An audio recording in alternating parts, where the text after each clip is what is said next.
Ready? Okay, so here we have a nice little pet who is obviously not at her ideal body condition or her ideal weight. So we're just going to take a few minutes today just to show you how we evaluate whether they are at their proper body weight or not. So first thing we can do hands-on, and we can also do some measurements which will actually give us an actual number. But what we ideally want is we want to be able to feel the ribs fairly well without having to push through a lot of fat. We've got a little bit extra there. We want to be able to feel along the spine and feel the spine without having to push through a thick layer of fat. And we want to be able to feel the hip bones. We want to see a waist and we want to see the belly tuck up. So you can see that she's pretty round, so we know that she's got extra weight. So now we want to know, well, what is her ideal weight? Currently, she's 26.6 pounds. So one of the tools that we have is we can do some tape measurements, and I'm just going to demonstrate what these measurements are. The first thing we do is actually measure their head length.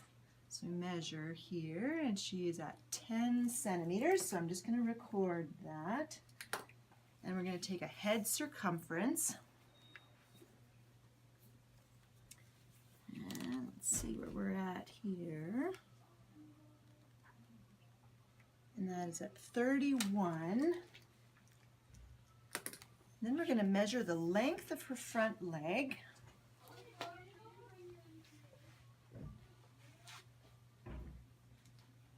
Measure up to her elbow, that's 13 centimeters. So I'll record that. And then we're going to measure her back leg length. And she's such a wonderful patient. She's standing here so nicely for me. So we're just going to measure that, and we're at 8 centimeters. So I'm going to record that. And then I'm going to go and plug that into the computer, and we'll see what kind of numbers we get.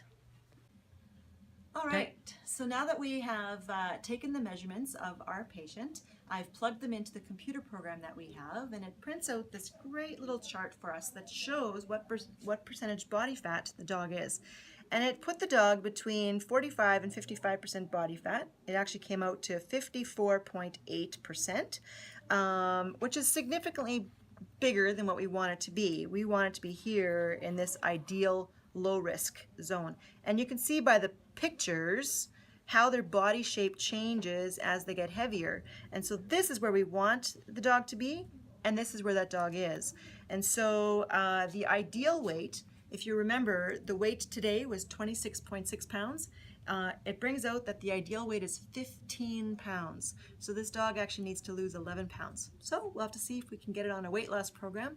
There's a lot of benefits to this dog being at the ideal weight rather than overweight, which includes a decrease in pain from arthritis, skin conditions, and many other conditions. So always a good idea to be at their ideal body weight.